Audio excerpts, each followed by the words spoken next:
on, everybody? Welcome back to UncutAlly. My name's Allie.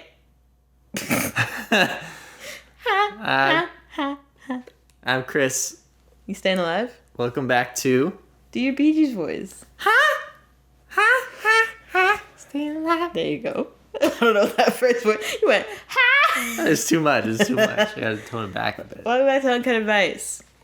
Story progression, because I think last Uncut Advice was the first Kava incident. If you don't remember, I got a kid's meal last time. Go check it out. They gave us this size of cup, and Chris said, right here. That's a water cup. Or right here. Who's going to put it there? You? No. I don't even know how to do it. I'll show you. I've been using YouTube since I was 2 years old.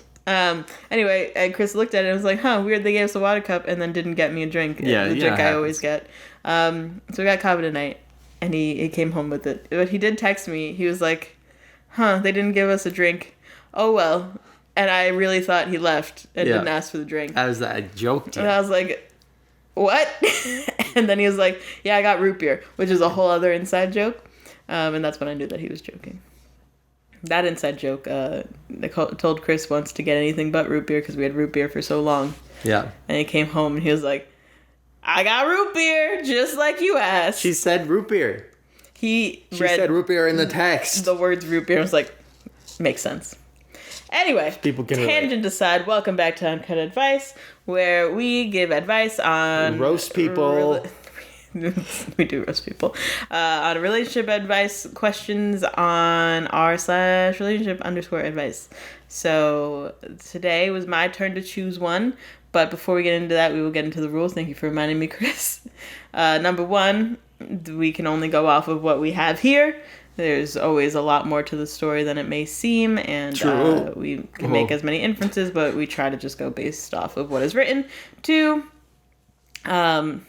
piece of A-Town Down. Boom, boom, boom, boom. Sorry. That's from Yeah by Usher. Anyway, I'm on a tangent today. What is number two?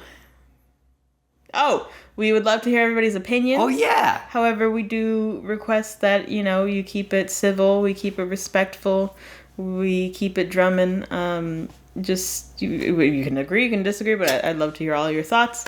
Please be respectful to everyone and civil. And three, there's a line between a relationship and a bad situation and a toxic/abusive relationship. For the advice past, just leave him. That's for relationships in bad situations. If it is a toxic, abusive relationship or a pattern of behavior, and just get out as safely and as quickly as you can. Thanks, Chris. Welcome. Chris has fun in these. Yeah. Anyway, you ready for this one, Chris? Yeah. This comes from eHill86 from 1 hour ago. Very fresh. Very fresh. Spit all over me. No. Girlfriend 26F is upset because I 38F. Yes, 38F. Nope. Later on he says M. So I'm going to go with that meant M. Okay. Because girlfriend 26F is upset because I 38M didn't text her frequently enough during a 5-day ski trip. Ski strip. We're off to such a rough start, guys. This is rough. This is gonna get worse. All right. I chose this one because I feel like we have experience in this. We sure do. And I feel like you have. So I've been roasting you a lot in these, and I feel like now you get the opportunity to tell some bad stories about me. Oh boy. So my girlfriend 26F and I 38M have been together for a year now. We live in different states, but see each other pretty frequently. Last week, I went on a 5-day ski trip with some friends, 3 couples, and the father of one of the guys. My girlfriend was not able to join us this time. The trip consisted basically of spending the day skiing from 8:30 a.m. to around 3:30 in the afternoon, and after that, we would go back to the apartment just to hang out, have some beers, talk, and have dinner. All 5 days were basically the same. During the entire trip, I would be texting my girlfriend throughout the day, beginning with a text in the morning just to see how she was doing, send her pictures of me on the mountain, etc. We also had 2 video calls on 2 separate days, which were shorter than usual, 10 to 20 minutes instead of the usual hour, and a phone call on another day. We didn't actually talk in the last 2 days, but we texted each other throughout the day. On the last day, we were all together having dinner when all of a sudden I received a very long text from my girlfriend complaining that I didn't pay her enough attention during these past days, and that every time that I go on vacation, I toss her aside and ignore her. I'm not laughing at the situation. I'm laughing because I know Chris has a gun loaded right now in his mind. Anyway, she was super upset with me and still is. Oh, I thought Kai was throwing up at the ping pong ball. And still is, even considering breaking up. We have been arguing ever since. I told her that I do not ignore her and that I don't get why it is so hard for her to understand that during a trip I'm doing other things, and it's not as easy for me to just be texting all day. I'm hanging out I'm hanging out with other people. Amen. And I was basically skiing. I discussed this topic with my friends and they all agree with me that it is understandable to be texting less frequently than usual when you are skiing and hanging out with other people. I can't look at you. Keep in mind, I wasn't skiing. No, you were with your grandfather. Anyway, sorry. Oh, fuck. However, I want this relationship to... I don't even know where I was. I discussed this topic with my friends, and they all agree with me that it's understandable to be texting less frequently than usual when you were skiing and hanging out with other people. However, I want this relationship to work, so I'm looking for an unbiased opinion. Has anyone had a similar situation, specifically with long-distance relationships? How are you able to manage this topic? Too long didn't read. My girlfriend is upset that I didn't text her enough during a 5-day ski vacation, and I would like some advice on how to fix this problem. Thanks for reading. Interesting. I'm fucking crying. Why are you so nervous this time? Shut the fuck I don't know what you're doing. What's going on with you? Listen, I'm very open about how toxic I was. Yeah. I think now it's just funny. One, because I'm so embarrassed by it. Like, I try not to live with a lot of regret. Thanks, Chris. I try not to live with a lot of regrets, but, like, how I was in the beginning, as a teenager in a relationship, was just really toxic. Yeah. I mean, I think to preface it, this was like a, college freshman relationship we were in. So we were still pretty new to it. We were still figuring things out. But for context, I was at the cottage. We have had a little cottage on the ocean for like a few weeks. His family. I didn't. Yeah, Allie. We were long distance. Allie in the Bronx. I'm over here in Maine, and I was hanging out. My grandfather came up to visit, which was super sweet. So I wanted to spend time with him, and Allie kept texting me like, "I can't believe you're spending time with him over me. I can't believe you're not."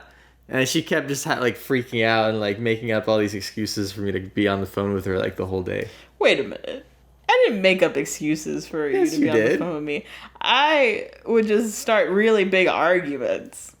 Well, I wasn't lying and shit, being like, "Oh, I need you," Yes, you did. But I wasn't lying. I know. I would just I didn't make arguments, but I would get super heated. Yeah.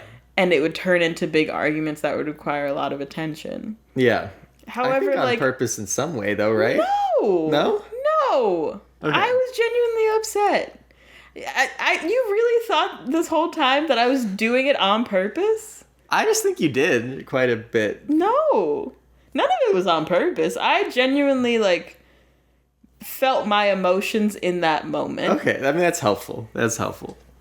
Because I was thinking... I was just lying and making excuses this whole time? Well, I don't know. I didn't start arguments to start arguments. I genuinely thought I had a reason to start an argument. I see. However, looking back, they're insane reasons. Yeah, that's what I'm saying. At the time, they feel made. I just feel like excuse makes it seem like it's intentional. Yeah. It wasn't intentional. Yeah. I was just very toxic in that I would blow up at everything. So everything was a big deal, and I'd take everything the wrong way. Yeah, and I'd be upset about like every little thing, and like if I wasn't getting constant communication, like I took offense to that. Right. So like I think saying I came up with excuses is painting an incorrect picture. Okay. Because that feels like I knew what I was doing. I didn't. I thought I was having genuine emotions. Yeah. That were reasonable for what the setting. Sure. We're not. Yeah, we're not. I mean, sorry, I just needed a tangent there. I'm not a liar. No, I mean, I'm just a crazy my bitch. favorite was the Burger King situation where I was just like, hey, like, I'm having Burger King, I can't, like, text you right now. You're like, I can't believe you can't text me right now. And it went into this whole crazy argument, and I'm just like, I'm just eating Burger King. And there's a lot of instances like that I remember with being with my friends, too. And, like, I was just, like, texting you instead of gaming for a while when we was at a LAN party and stuff. So it definitely happened a lot. I think in this instance, though, it's kind of different because they're, like, you would assume more mature, but like it could happen to any relationship, I guess, if you're new to it, or if you just like have a toxic way of viewing things. But obviously in growth, it's easy to learn that, you know, we can have separate things, do separate things, and there's no problem with it. And I mean, that's why we're so perfect together, is that we worked through all our shit together and grew. And like, I'm super proud of you for being who you are. And, you know, we all start as like angsty teens who don't know how to control emotions, right? I don't think you've ever been angsty in your life. I've just always been 80 years old. I don't know. I'm like a wise soul. But okay. In this humble brag. No, I was also not great either. When we got back together, you were pretty shitty. Yeah. Yeah, I mean, we watched previous UncutAlly videos. I'm sure we've dived into it more. But Dove. Sponsored. Not sponsored. Yeah, but I just feel like this is a little different because, I mean, it's a lot of similarities. Like, I think long distance creates a lot of tension on a relationship, and it can. Mm-hmm. And you have to be very secure in your relationship to be able to pull that off. A lot of people just can't pull that off, and it's like totally, like, that's okay if you're not one of those people. You just know you're not one of those people, you know. But love, Chris. Yeah, love. I know. I mean, I think if this is affecting you going on a trip and stuff, it deserves a big conversation, and if it doesn't improve, it deserves. You probably like aren't compatible for each other in long distance ways and things, or at all. I mean, it just is like a toxic pattern to try to like take someone away from what they're doing, whether you mean to or not. That's like what you're doing, you know, and that's not cool. Like, neither of us do that to each other at all. Yeah. Anymore, you know. So I feel like that's one of the ways you can judge maturity in a relationship. Is like, are you always trying to like? I mean, there's nothing wrong with wanting to spend time together. It's different than like causing shit because you're upset, you know. Like if I'm like at work too late, you're not gonna be like, I'm so pissed, you know, unless there's like a rightful reason for it. I think that the trip thing makes more sense because like you knew this situation, they knew they were like, she knew he was going on this trip, you know, because he had told her about the trip. She agreed that he's going on this trip, and then he's on the trip. And she's upset. And to me, it sounded like he was doing a great job communicating, sending pictures of his days. I mean, when I have trips, you know, we try to call every night. Most of the time we can. Sometimes we can't, but we always keep each other updated. I don't think we've ever not. Maybe we haven't, yeah. We always make it work. I think we try to talk about our days, and then some nights it's just like, babe, I need to get up in 5 hours. Yeah. And it's like, we're just going to go to bed. Yeah. So then we like take little notes of our days to tell each other like when we get home. Yeah. So, I mean, that's a cute ritual. There's nothing wrong. Like, you should always have rituals like that. I feel like, you know, I guess that's the compromise if you had a discussion. It's like, I always want to like say goodnight to you or something. And like, if he's just not calling at all, but you'd expected him to through all this time, that'd be kind of annoying. So you can't spare a couple minutes. I get it. I'd be pissed too, probably. So there's some middle ground, I think. But I can see from both angles. It just like they needed to be on the same page before he left for the trip, that this is how the communication was going to go. 100%. Like, that's how we are when I'm on a trip. It's like, listen, I'll call you and say goodnight at least. I mean, we have a very clear... We don't communicate it because we've been together for 7 years. I know. I'm just saying, like, it is a mutual understanding. We've got it down to a science, but yeah. You've been together for 1 year. You need to get what your science is. What is your compromise? Yeah. If the case is just that she had expectations that he had his expectations, he fulfilled his expectations, didn't know her expectations to fulfill. Right. And I think, you know, in that same way, like, asking your friends about it, it will always paint that person in a negative light because they don't know your situation and they don't know how, like, they don't know what she thought she was going to get ahead of time. They don't know what was communicated prior. Right. Like, if she thought... If you don't know, they're not going to know. Yeah, so they're just going to assume, like, fuck this person, which it could be, but it might not be, you know? Yeah. So I think that's something, like, just to keep in mind. Like, it's not like you said, you didn't have bad intentions. This person probably doesn't have bad intentions. They just miss them. Yeah. You know, they're not, like, trying to make him feel bad, you know? And he maybe it's just a unaligned kind of thing. He just needs to understand what she needs. And if she needs too much, then he's going to be like, hey, this is what I can give you. Like, is that okay? If not, like, we're going to have issues. Then it's like a kind of a barrier you can put up if you have to, you know? What do you mean? Barrier? Just like, I guess not a barrier. Like, if he has, you know, these boundaries, boundaries. It's like, I can call you every night. That's it. Like, because I'm really busy. Parameters, maybe? Yeah, maybe parameters. Yeah. Or restriction, like limitations. Yeah. Like, if he's like, I can commit to this, but not this, and, like, she doesn't accept that, then, like, it's going to be an issue long term is all I'm saying. Yeah. Like, then maybe you're not compatible long term or in long distance or whatever the circumstance. There's a middle ground that's reasonable for both of you. Yeah. But it's just a matter of finding that middle ground and communicating it clearly and being on the same page about it before I had to sneeze. Sneeze. How many sneezes? One sneeze. It might be a few. There's a single sneeze. This is fun. I didn't talk a lot of this one. Bless you. Yeah, you really took the lead. Yeah. Oh, yeah, cool. I have a few things I want to say. I love that you went on. Like, it was really great to hear you elaborate. Yeah. However, I have things I need to say. First of all, I wasn't done defending myself. Not that there's much to defend. You don't have to. Don't worry about it. No, I do. I don't like that you said excuses. I was not lying. I never lied. Okay, I believe that. Why would I lie to you now? No, I know. Of course I believe. It was never with the intent to start drama to get attention. It was, I genuinely felt that way. That's how it felt to me at the time.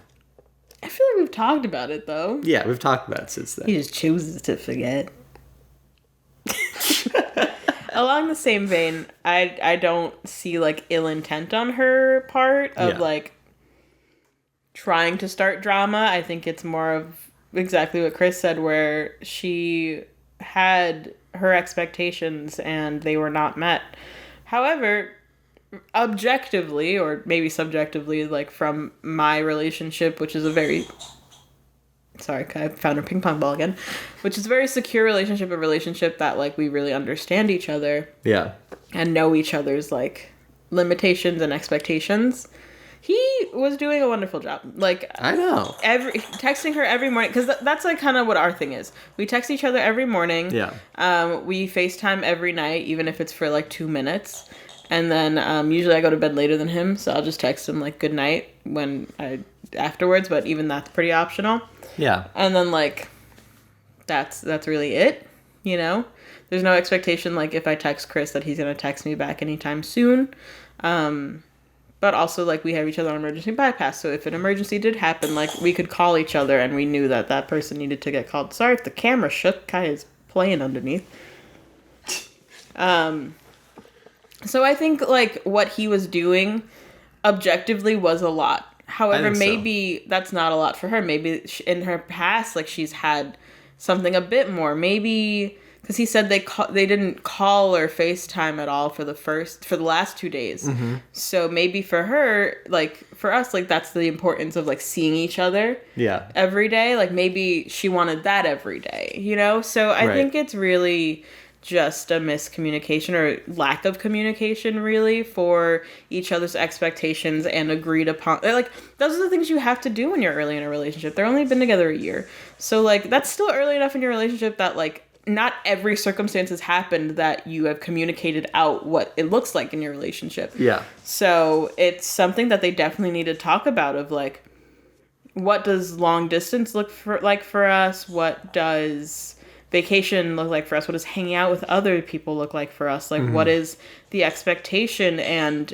you know, if someone has unrealistic expectations, how do you handle that? How do you circumvent that and come to a compromise where it's like, okay, like, I'm totally fine texting you once an hour. I just can't commit to more than that. Or, you know, asking for me to respond to every text that you send within 10 seconds is fucking unrealistic. Like we need to come to a better conclusion. Yeah. Just giving examples, things that like could be really good talking points. So definitely conversation is always number one. Communication is going to be our answer to just about every fucking situation. Yeah. When we start selling merch, we gotta like some open and honest communication. Yeah, that'd be a good shirt. We should buy those for us and wear them. We should. What color? Black. Yeah. Mine would be white and black. Yours would be black and white. I'm wearing a comic shirt today. Mm-hmm. Inverse colors. No, I mean, you're totally right. It's all about a compromise and about understanding things ahead of time as they come up. It's what a good relationship's all about. This just feels like a case of first time this has happened. Yeah. And you haven't discussed it. And because obviously you can't foresee everything you have to discuss ahead of time. Oh, 100%. So this could be a great learning lesson, or it could be a crazy one if it depends on how they react, right? Here's what's concerning to me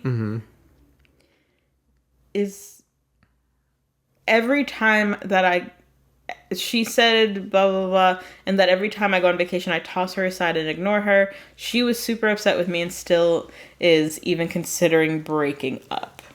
That concerns me more. That is concerning. Either one, that's concerning. She is blowing this up a lot, and that's a very big red flag of like, is this like one of the first disagreements? Is this like the biggest disagreement and she's immediately going to breaking up? That's not good. Yeah. There's also on the other hand of like, does this sort of thing happen every time? Why is this the first time you're talking about it? Like, you can't do better if a person's not telling you what you can do better. Mm-hmm. So like, maybe this has happened every vacation. She's now blowing up, but that's not a good sign. That means that she's not communicating with you and she's upset with you, which is something that definitely needs to be like nipped in the bud. Yeah. Or even, you know, is there more going on in your relationship? Have there been a lot of fights recently? Have there been a lot of arguments? Have there been a lot of things that are just like boiling up and now this was the final straw for her to feel like you need to break up? Mm-hmm. None of these are good. No option is good. No, not good. This is not good. Like, I fully understand her being hurt and I fully understand her having her emotions. Like, neither of you are wrong. It's just the lack of communication. You didn't know what to do. She didn't tell you what to do.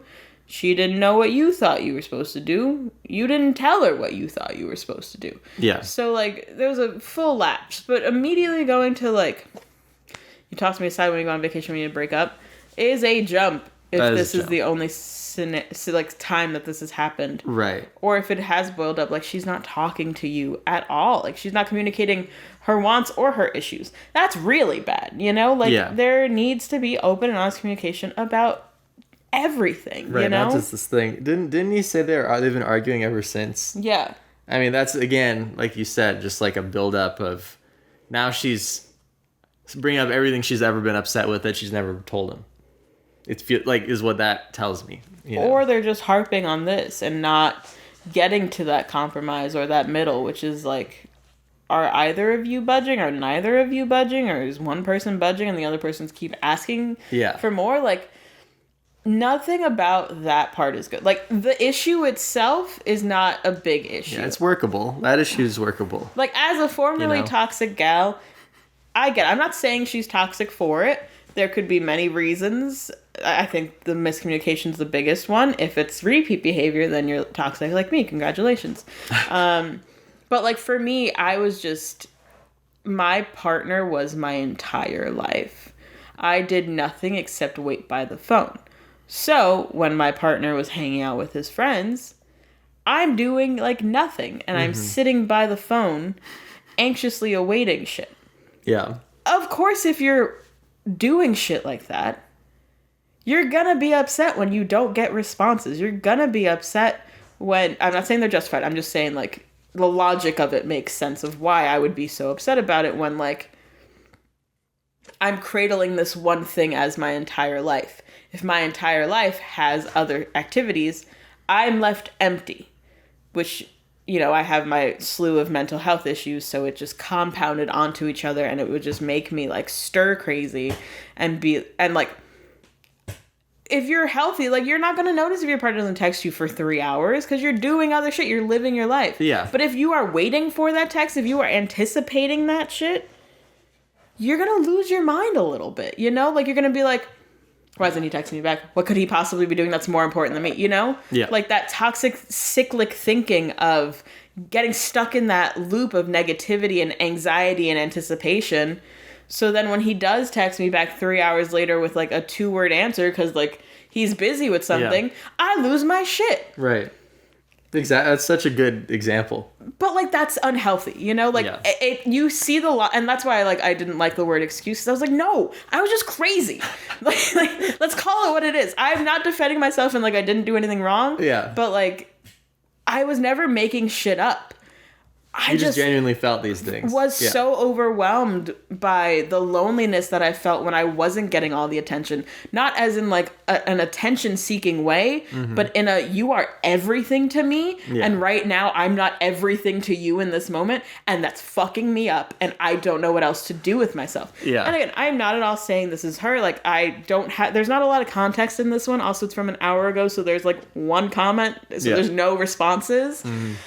So I'm just giving more context from what I know, and what I know is being a toxic person who was so obsessed with someone. Yeah. And I get it, like, new relationship energy, that person does become your life for a little bit. But, like, you need to get out of that and, you know, keep that same, like, energy about and excitement about the person, but also, like, don't let your friendship slip. Don't let your family slip. Don't let your well-being and your activities slip. Like, yes, there is a natural, like, you're going to replace a lot of things with a new person. It's a shiny new object. But, like, don't lose the integral parts of yourself. Don't lose the integral parts of your life for that person. Yeah. And I just didn't have any other integral parts. Especially long distance during the summer, like, school's out. I didn't have anything to focus on. I was just home alone, playing video games, watching... Oh, hello, Kai. Watching SpongeBob, and it's just, like, waiting for that next text from, like, SpongeBob me, Bob. It just, like, gets you so... It can get obsessive. Yeah. Rather than, like, that new relationship energy. It gets very obsessive and very... Oh. Kaya Mackay's. Very possessive. Yeah. So I hope that she's not falling into that. Yeah. There is also a significant... Sorry, you were going to say something. I was just going to say they're a lot older than, like, you, like, on summer vacation. I was 18, you know? Like, I was also 18 and had, like, none of the diagnoses I have now. Yeah. Like, now I know I'm bipolar, so, like, my emotions are fucking big, and, like, I get stuck in them. So that loop that I was experiencing was like, oh, I got mad at him, and we would fight for hours because I could not stop being mad at him. Yeah. Like, I mentally could not stop being mad at him. Like, now, I still get that when we have arguments, but it's like, I'm going to take a break. I'm just going to walk away from you for a minute. And, like, I'll say to him, I'm like, it sounds like I have not forgiven you. In my heart, I know I've forgiven you. I know we've talked through whatever, or, like, I've asked for forgiveness. I just am in the mood still. Like, I need space. You know, like, we have, one, gotten our communication down. Two, I'm a much more secure person. we're much more secure in our relationship. It's not a new relationship. We were together for like 3 months when this was happening. You know, like we barely knew each other. Yeah, it was, you know. So, and we were kids, and like now I live with the guy. When he's gone, I'm like, thanks. But Jesus, finally. No, need some time apart. I'm kidding. I love having him here, and I never get sick of you. Don't worry, I'm about to leave. Chris is always leaving me. Yeah. Anyway, besides the point, I was going to say there's a significant age gap between them. So I think that's also probably where the expectations are different. Yeah. Because this man's almost 40. She's our age. Yeah. Very different expectations on like texting and like frequency of all that stuff. Very different experiences in life too, you know? Like, I feel like, let's say, if somebody's 38, they were born in 87? That seems right. 87, 88-ish. Don't ask me to do math. Yeah. We're going to go with 87. So, like, they were like almost teenagers in the 90s, you know? They were, like, preteens in the 90s and then teenagers in the 2000s. So, like, they got the technology boom. They were around for, like, before texting was even a thing. Yeah. So, like, there could be that, like... And they're doing a damn good job. He's doing a damn good job. What did you say? And they're doing a damn good job. And they're doing a damn good job. Okay. I thought you said, I'm doing a damn good job. I was like, you are. No, That's so fucking weird to say. No. That's why I was like... No, I'm just saying, like, based on what he said, he's texted pretty well. You were saying I thought you were just, like, sitting there pondering, you're talking, and we're good. Like, I'm doing a pretty damn good job. No, I was like... You are. Yeah, I'm pretty great. I was going on something. But yeah, like, not saying that he's, like, ancient at all or, like, he doesn't know technology. Like, he grew this man is ancient. He grew up with a lot of technology. But, like, I think, especially, like, for us, that was so readily accessible that, like, all of our relationships were based on text messaging. And all of our relationships have been based on immediate access to people. Yeah. And... maybe he didn't have that for some of his early relationships. Maybe he hasn't gotten that, like, need to be so connected every single second of the day. And that's totally fine. It's just really a lack of discussion of your expectations is what it comes down to. I tangented into our own stories, but I just like to give context for, like, where our advice comes from. And, you know, I like to be really transparent. I think, and it's great that, like, people on the other end who deal with toxic members, like, get a lot of support and can find a lot of forums, but, like, sometimes it's hard to find toxic people who reformed and are willing to talk about their experiences. So I always feel for the currently and or formerly toxic people. Mm-hmm. You know, if you want to better yourself. If you're toxic and you're staying in your toxicity, you're a piece of shit. And I can say that. But if you're wanting to get better and just feel like you don't know how, like, it is possible. You just kind of have to sit down and really think out what you want to change about yourself and listen to the people around you. Like, yeah, there are shitty people who are going to tell you you're a piece of shit and you're not. But that's where knowing yourself enough comes up of, like, I don't want to be screaming at my boyfriend for 3 hours. I don't want to cry every night because I'm having these arguments and starting these fights that are fucking meaningless. Like, I know I'm going to forgive him at the end of it. Why does it have to blow up? Like, if you're having those thoughts about yourself, like, you want to better yourself. And if what people are saying about you, you are also feeling of, like, you're not spending your time and energy the way you want to, like, you can reform. It's really liberating, you know? Yeah. And I still have thoughts, you know? I still have toxic thoughts. Like, sometimes we'll get into an argument and I feel myself, like, getting heated again that I, like, want to say hurtful shit. And it's like, I am not that person anymore. But your thoughts don't define you. Like, I have those thoughts and I'm like, you don't belong here. So it is possible to, like, work through those emotions and work through those toxic behaviors and thoughts to be able to communicate openly and honestly and to not need your partner to text you 20 million times a day. And, like, we barely text each other throughout the day now. Yes, we see each other at home, but, like, even when he's away or we're each doing an activity, like, there's no expectation from the other person. Mm-hmm. And also, like, it's nice that I'm not glued to my phone. I'm not anxiously awaiting that text message anymore. Like, it's very freeing, and and I'm able to, like, spend my time enjoying things rather than being like, well, he texts me? When will he text me? Why isn't he texting me? Is he having a good time without me? Which, like, I didn't care that you were having a good time without me. Yeah. I just cared that I wasn't having a good time without you, you know? Right, yeah, you know. Like, it was never a, I'm upset you're with your grandfather. Yeah. It was an, I'm upset you're not with me. Yeah. And taking seriously the things I say. And I was super passive aggressive. So then he would, like, give me, like, a, oh, sounds great, but I didn't mean it in a good way. And then I'd be like, you couldn't tell that I was upset? And he's like, no, it's a text message, you know? Yeah. Like, so much of it really is miscommunication. Like, if you boil down almost everything other than, like, egregious acts or, like, you know, cheatings or like abuse or things like that, like, most if not all issues are miscommunication issues.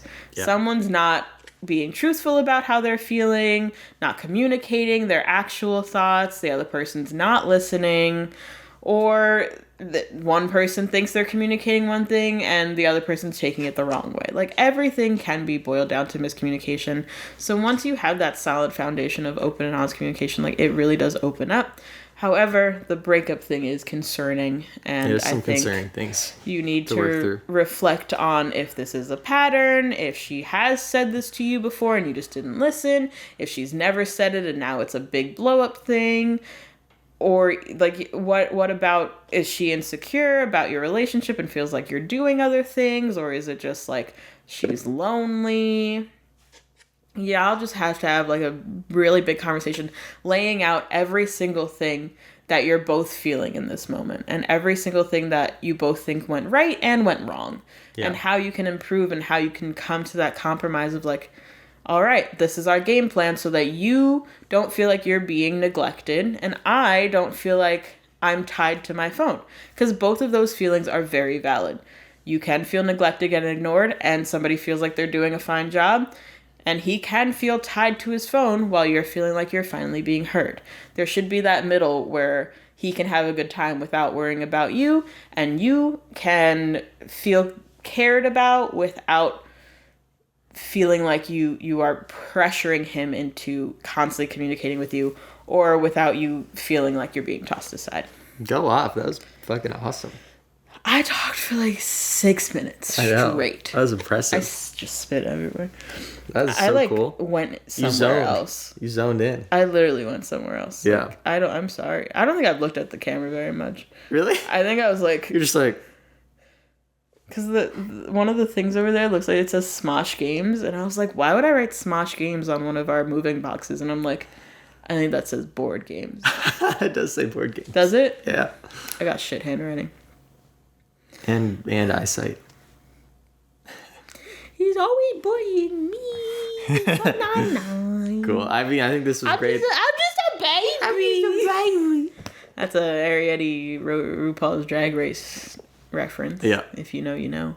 Yeah, I feel like really good advice from both of us. I think this is in the pocket. Yeah. And there's a lot of actionable things you can do in this situation, and a lot of things to think about and assess. So that's my advice, to just have a conversation. Did my tangents make sense, or was I just venting about our they made struggles? sense, but I also locked into listening to them. Oh, so I was like, just listen. Why do you look like that when you're locked in? I look like this when I'm locked in. I love you. I love you. It all made sense. I'm sorry if none of it made sense. No, it made sense. If it resonates with you, that makes me feel good. Leave a like and comment if you liked this video. Let us know what you thought about the story, about our stories. We really, I know I say this a lot, but we really love sharing about our lives, and especially the struggles that we've been through. We love giving advice to people. Like, we're the main people to go to for friend advice within our local friend group, and we'd love to be that for the world and for our little community. So I'd love an Uncut advice where we don't have to go on Reddit and y'all just ask questions. Like, if you have any stories, feel free to DM UncutAlly on Instagram, or if you're cool with it being super public and not anonymized, feel free to comment it. Like, I do read the comments. It takes me a little while sometimes, but I do read the comments. So I would love to hear if you have, even if it's not like a story, if you want some relationship advice or relationship questions. Have I not asked for this yet? I don't know. What the fuck is wrong with me? Like, I would really love to know it. We'd love to talk about it, and obviously let me know if you want to be anonymous, or if it's cool if I use your username or whatever, however you get to me. Yeah. But that's honestly my dream for Uncut Advice, to just not have to be Reddit things anymore, and to be more like user and community input. Or like, if you guys see a cool Reddit post or like another video anywhere, if you're like, hey, I heard this story, I'd love to hear your take, like, fuck yeah, send it over. Hell yeah. We love talking about shit, and we love giving our own stories and giving advice, like saying things. And just putting our noses where people are asking for advice. Let's put our nose in their business. Putting our nose in your business. It's all up in there. We are good noses, too. Look at these side profiles. Those are good noses. Good noses. We were talking about that the other day. We were like, if we have a kid, he's going to have a good nose. At least we know that. That's the only thing we know. He's going to be bipolar, anxious, depressed, and happy. Acne, redhead with really thick curly hair. Very happy. Happy. Like me. He's bipolar, depressed, anxious. But also happy. But also so happy. And a techie with a good nose. Bad long-term memory. Unless he gets mine. Yeah. If he's anxious and depressed, he probably has mine. Yeah, it's a coin flip, really. Yeah, we could have a normal kid or a fucked up kid. Yeah. So we have neither. And we have 2 cats, and they're both insane. Perfect. Both of those statements are correct. If you have cats, you understand. Yeah. Anyway, I feel like that was a good ending. This is good. It was a good. That was a good. It was a good. Yeah. Do you feel good? I feel good. I can't believe... Did you really think I was making it up? At the time? And you carried that for years? I guess so. I feel like we've talked about it. I'm sure we've talked about it. And you just forgot. Yeah, I'm sure we've talked about it. We talked about a lot of stuff. I don't know why that pissed me off. If you can't tell, I brought it up 3 times. No, I don't. I genuinely don't think that anymore. I'm not a liar, all right? We're not lying in this household. No lying. We're crazy. We're not liars. God, we were wild. Yeah. And look at us now. We're married. Let's do a video where we review the texts. I was gonna say that's the other thing I wanted to say. Sorry, this is a long fucking video. Chris found the text once, and we were hanging out with a bunch of our friends. And they did a dramatic reading of our text messages. God, we gotta find that. Oh, we should have them come on and do it again. Yeah, we gotta find that. Because I feel like we can't do it. It's so good. I was like in tears from laughing so hard. Yeah. It's like embarrassment laughter, and it makes me cry happy tears, but like I just like scrinch out. Like that's why I started crying in the scrinch. That's why I started crying in the beginning, because I was like, oh no, like I was embarrassed, and also it's so funny to me now because we got through it, and because like we're here. I just feel so detached. Like I'm sure you feel the same, but like I don't resonate with that person at all. Yeah. I don't know who she was. She was crazy. Wild. Yeah, she was. So it's just nice to like laugh at my younger self and also be embarrassed about it, because it's just like, that's bad. And it's only because we work through it that we can laugh at it. Like if it was still prevalent or something that like still hurt, obviously. Like obviously we would not like be joking about it. Yeah. But we worked through like all of our shit. Apparently he thinks I was a liar. I'm over it, I promise. Oh my god. Oh my god. Are you about to get in a fight after this? No. Not at all. I'm just kidding. So yeah, it's funny because it's insane. We don't resonate with them anymore, and who were they? I don't know. We don't know. Anyway, thank you all for watching. Hope you enjoyed. Have a great day and a happy birthday. Love you all. Bye. Bye, everybody. A happy birthday to my childhood cat, CICERO. Yay. He would have been 20. That's so sweet. Rest in peace, CICERO. He's this. Chris, put a picture of my... Wait. Okay. We're going in. He's this one. And Eddie's birthday was the 12th, along with my grandmother, Bear. Happy birthday to them, late. But it's CICERO. Happy birthday, CICERO. Yay. If you say nothing else, say happy birthday. Bye. Oh. Bye.